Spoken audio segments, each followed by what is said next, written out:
Praise the lord. మన ప్రభువును ప్రియ రక్షకుడైన దేవుని నామమున మీ అందరికీ కూడా ఉదయకాల శుభములను తెలియచేస్తూ ఉన్నాను. యేసుతో అనుదిన ఆత్మీయ ప్రయాణం, a spiritual walk with Jesus అనేటువంటి అనుదిన ధ్యానములో నాతో పాటు కలిసి ఏకీభవిస్తూ ఈ వాక్యము ద్వారా బలపరచబడుతూ ఈ వాక్యములోనికి మీరందరూ నడిపించబడుతున్నందుకే దేవునికే మహిమ కలుగును కాక. నేటి దిన వాక్యము హెబ్రీలకు రాసినటువంటి పత్రిక 13వ అధ్యాయము 5వ వచనము. నిన్ను ఏమాత్రమును విడువను, నిన్నెన్నడును ఎడబాయను.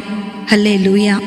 నా ప్రియమైన దేవుని బిడలారా, ఈ ఉదయకాల సమయంలో నిత్యము నేను నీతో కూడా ఉన్నానని దేవుడు ఒక అద్భుతమైనటువంటి హామీని ఇస్తున్నాడు.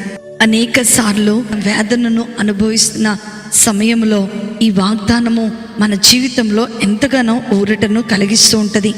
నీవు ఒంటరితనములో ఉన్నప్పుడు ఈ వాగ్దానము చదువుకో, నీ జీవితము అద్భుతమైన ఆశీర్వాదము చేత నింపబడుతూ ఉంటుందని దేవుని యొక్క వాక్యము తెలియపరచబడుతూ ఉంది.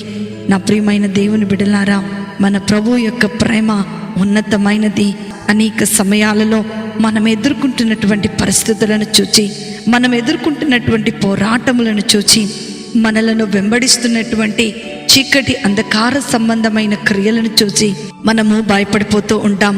కానీ దేవుడు మత్తయి సువార్త 28వ అధ్యాయము 20వ వచనం వరకు మనం జాగ్రత్తగా చదువుకున్నట్లయితే, ఇదిగో నేను యుగ సమాప్తి వరకు సదాకాలము మీతో కూడా నేనున్నానని దేవుడు మాట్లాడుతూ ఉన్నాడు.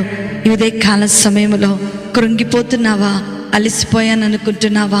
నేను ప్రభా ఇంకా విసిగిపోయాను, ఈ బాధలు నేను భరించలేను ప్రభా, ఈ ఒంటరితనాన్ని నేను భరించలేను ప్రభా అని నువ్వు అనుకుంటున్నావేమో. ప్రేమ కలిగిన దేవుడు నీకొక హామీని ఇస్తున్నాడు. ఏంటి అనంటే, నీవు అగ్నిలో నడుస్తున్నప్పుడు నీ ఒంటరివి కాదు, ఆ అగ్నిలో నీతో పాటు దేవుడు ఉంటున్నాడు. నీవు జలములలో పడి నడుస్తున్నప్పుడు దేవుడు నీతో పాటు ఉంటున్నాడని ఎంత గొప్ప వాగ్దానము చేస్తూ ఉన్నాడు. కనుకనే ఈ ఉదయ కాల సమయంలో నీకు నీవుగానే కృంగిపోక ఆకాశం వైపు చేతులెత్తి ఆయన నీవు ఎంతగా ప్రేమిస్తున్నావో ఎలుగెత్తి దేవునికి చెప్పినట్లయితే, ఆయన సన్నిధానములో మోకరించి ఆయన వైపుకు నువ్వు చూచినట్లయితే ఈ గొప్ప హామీని, గొప్ప వాగ్దానమును ఈ ఉదయమున ప్రభువు నీకు అనుగ్రహిస్తున్నాడు. కనుకనే భయపడకు, అధైర్య చెందకు, కలతపడకు. నీ దేవుడు నిన్నెన్నడూ కూడా విడిచిపెట్టడు, నిన్నెన్నడూ కూడా ఎడబాయడు. దేవుడు ఇట్టి ఆశీర్వాదం చేత మిమ్మల్ని అందరినీ కూడా నింపునుగాక. ఆమేన్. ప్రార్థన చేసుకుందాం.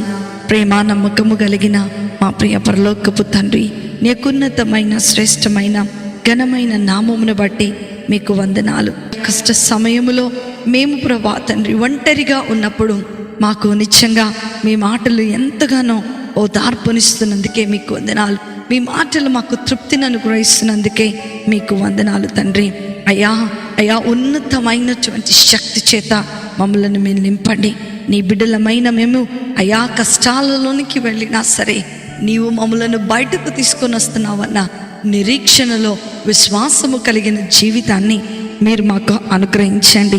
గాఢాంధకారపు లోయల నుండి మమ్మలను లేవనెత్తి మా పాదములు త్రొట్టెళ్లకుండా కాపాడుతున్నందుకే మీకు వందనాలు చెల్లిస్తున్నాను. ఈ ఉదయం అంతా కూడా నాయనా మమ్మలను మీరు కాపాడుతూ ఈ నూతనమైన హామీని మా జీవితంలో మీరు మాకు అనుగ్రహిస్తున్నందుకే మీకు వందనాలు చెల్లిస్తూ నజరేయుడైన యేసుక్రీస్తును శక్తి కలిగిన నామములో అతి వినయముతో అడిగి వేడుకొనుచున్నాను తండ్రి. ఆమేన్, ఆమేన్, ఆమేన్. ప్రభు మిమ్మలను మీ కుటుంబాలను దీవించునుగాక. ప్రేమతో మీ సహోదరి శిల్పా జోసెఫ్.